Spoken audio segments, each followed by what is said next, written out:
नमस्ते दोस्तों, स्वागत है आपके चैनल अननोन पेट्रियट्स पे। सबसे पहले तो सभी यात्रियों के लिए श्रद्धांजलि जिन्होंने अहमदाबाद लंदन फ़्लाइट में अपनी जानें गँवाई। यहाँ पे दोस्तों पूरी दुनिया ये कयास लगा रही है कि ये एक हादसा है, एक साजिश। इसका परिणाम जो भी हो, पर इंटेलिजेंस एजेंसी बहुत अलग तरीके से काम करती है। पिछले ऑलमोस्ट 24 घंटे से इंटेलिजेंस एजेंसी पूरी तरह इन चीज़ों को खंगालने में लग गई है कि क्या कहीं एक पर्सन का भी चांस है कि इसमें कोई सबोटाज है, कोई एंगल है, कोई ट्रेस है, कोई एक ऐसा चीज़ जिसको हम लिंक कर सके, कोई एक ट्रेल है, कोई फाइनेंशियल ट्रेल, कोई मोल, कोई टेक्निकल एंगल। तो यहाँ हमारी जितनी भी एजेंसियाँ हैं, चाहे वह टेक्निकल सर्विसेज हों, इसरो से रिलेटेड सैटेलाइट बेस्ड एजेंसीज़ हों, जो पैटर्न्स को ट्रैक करती हैं, सैटेलाइट इमेजेस को देखती हैं, हमारे जो सिग्नल कॉर्प्सेस हैं, हमारे जो जेसीपी है, joint cipher bureau, NTRO, national technical research organisation, जो सारे इलेक्ट्रॉनिक ट्रेल्स को ये देखती है, इन चीज़ों पे लग गई है। यहाँ पे दोस्तों मेंटेनेंस की बात जो बोइंग की आ रही है, इस पे तो सब लोग बात कर ही रहे हैं, कई तरीके के स्पेकुलेशन है। अगर मैं पहला पार्ट लेता हूँ कि ये एक हादसा है, तो हादसे में मेंटेनेंस का इशू आता है, बहुत सारे शो कॉज नोटिसेस बोइंग को दी जा चुकी हैं एंड ऑल दैट। ये सारे रूटीन स्टफ हैं, ये सारी गलतियां हैं। एक पैसेंजर है जो उसी फ्लाइट से लंदन टू अहमदाबाद ट्रैवल करके आए थे, और आप सभी ने सोशल मीडिया पे देखा भी होगा। वो ये क्लेम कर रहे थे कि एसी नहीं चल रहा है, दिस ऑल आर फाइन, ये सारे पॉइंट होंगे। लेकिन एसी का चलना, टीवी स्क्रीन का नहीं चलना, इसका डुअल इंजन का फेल हो जाने से एग्जैक्टली कोई लेना देना है नहीं। एसी का system is a very trivial thing. तो ये सारी चीज़ें हैं। अगर आप एक्सपर्ट की बात माने दोस्तों, तो दोनों ही इंजन फेल कर जाना, इसके चांसेस 1 करोड़ में एक बार है। ये rarest of the rare moments हैं। तो इंटेलिजेंस एजेंसीज का जो रोल होता है दोस्तों, वो आउटलायर्स पे काम करता है। जहाँ भी ज़रा से भी शक होती है उन चीज़ों पे, वो उनका काम ही है हर चीज़ पे शक करना, और सारे ट्रेल ब्लेजर्स को वो चेक करते रहते हैं, वो देखते रहते हैं। यहाँ हमें 2 इवेंट्स आती हैं। एक आता है सारा एडम्स। सारा एडम्स एक सीआईए ऑफिसर रह चुकी हैं, लेकिन उनको सीआईए से निकाल दिया गया था क्योंकि उनके एफिलिएशन कुछ ज़्यादा ही आउट ऑफ द वे जाके आपका आईएसआई के साथ है, तो वो ऑलमोस्ट आईएसआई के लाइन पे बात करती है। उनका एक ट्वीट आया था 9 जून को, जहां वो ये कहती हैं कि India will witness one of the bloodiest attacks. ये उनका ट्वीट था। और आप ये ना भूलें कि पन्नू ने भी एक धमकी दी थी कि अगले 2 महीने तक कोई एयर इंडिया का फ़्लाइट न ले। इन चीज़ों को भी हमें ध्यान देना है। और ये जो एयर इंडिया का जो मेंटेनेंस था, उसमें एक टर्किश कंपनी इन्वॉल्व थी। ये सारी चीज़ें देखी जाएंगी। अब बात आती है कि अगर ये सैबोटाज है, अगर एक पर्सन भी स्पेकुलेटिव है, तो यहाँ क्या क्या एंगल हो सकते हैं। यहाँ हमारा एक डिपार्टमेंट आता है, department of cryptology and cryptography.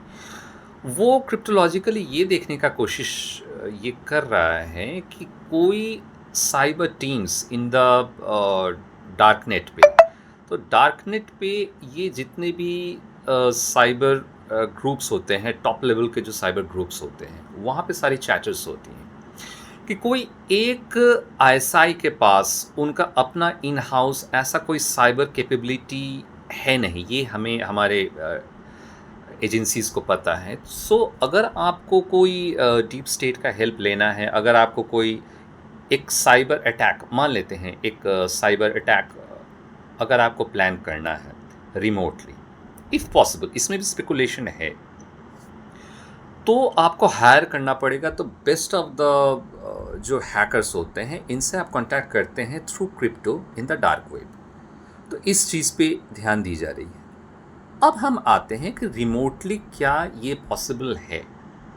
So there have been studies in Pentagon. There have been studies in the inside the walls of Boeing also.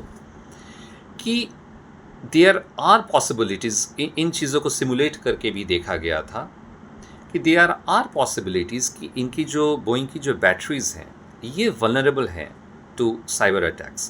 तो एवियनिक्स की जो फ्रीक्वेंसी होती है उनको अगर हम पेनिट्रेट कर सकें, वो करके हम उनके बैटरी तक जा सकते हैं। It's a possibility, it's still not proven, we are just speculating. Even अगर 0.001% भी पॉसिबिलिटी है तो हम उन पॉसिबिलिटीज़ पे बात कर रहे हैं। तो यहाँ जो हमारा एक बहुत ही एक क्लासिफाइड यूनिट है जो साइबर डिफेंस पे काम करती है, दे आर ऑल्सो पिछले 12 घंटे में they are also simulating those kind of scenarios. क्या ये रिमोटली ये पॉसिबिलिटी है?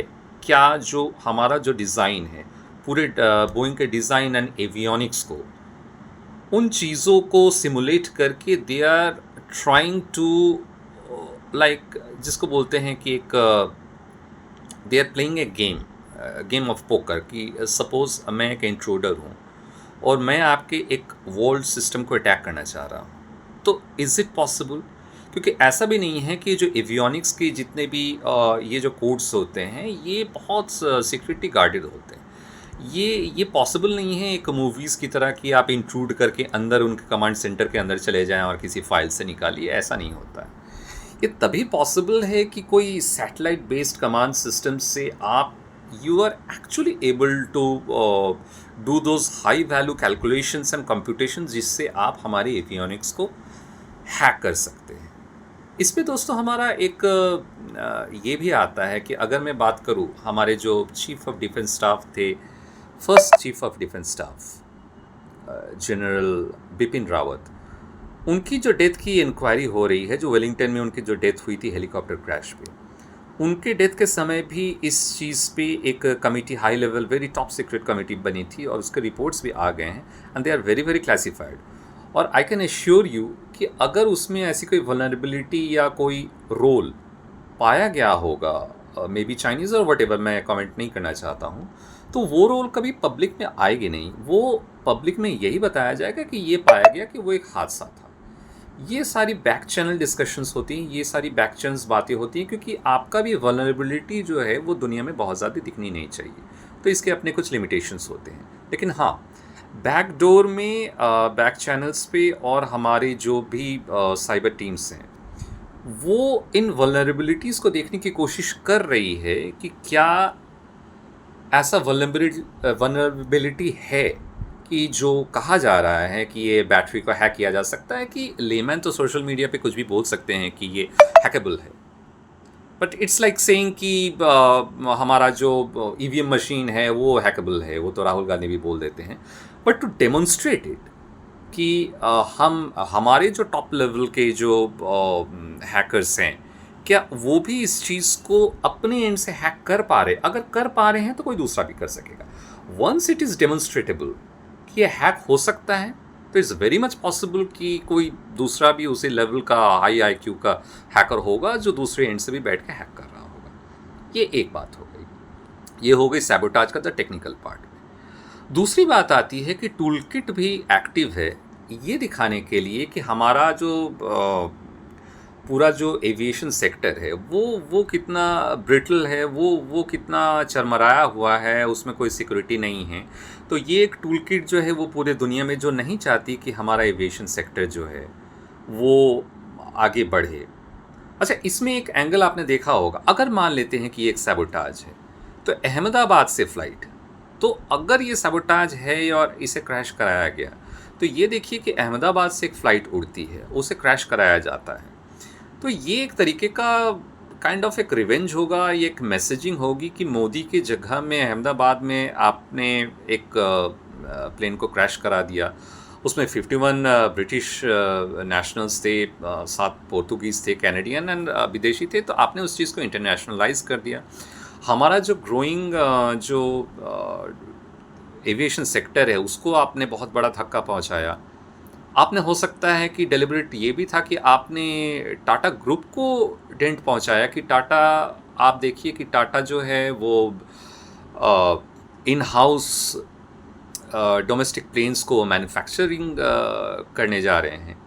और एक मज़ेदार कोइंसिडेंस देखिए कि पिछले 3 दिन से हमारे पोर्ट्स पे आग लग गए, हमारे जो इन चीज़ों पे आग लगी, ये ज़्यादा न्यूज़ में नहीं आया है। तो पोर्ट्स जो अडानी लेड पोर्ट्स एंड जो शिप्स हैं वहाँ पे वो एक्सीडेंट्स होते हैं और आग लगते हैं, और इधर टाटा ग्रुप जो है उनका प्लेन जो है क्रैश होता है। यहाँ अडानी का मैनेजमेंट सही नहीं है, इधर टाटा का मैनेजमेंट सही नहीं है। तो ये एक नैरेटिव अगर पूरी दुनिया में फैल जाए तो ये तो फिर जो हमारे दुश्मन हैं हर तरीके से वो तो बल्ले बल्ले हैं। अगर ये सैबोटाज है तब भी ये फैलाएंगे, और अगर ये हादसा भी है तो भी इस चीज़ का ये लोग एडवांटेज लेंगे।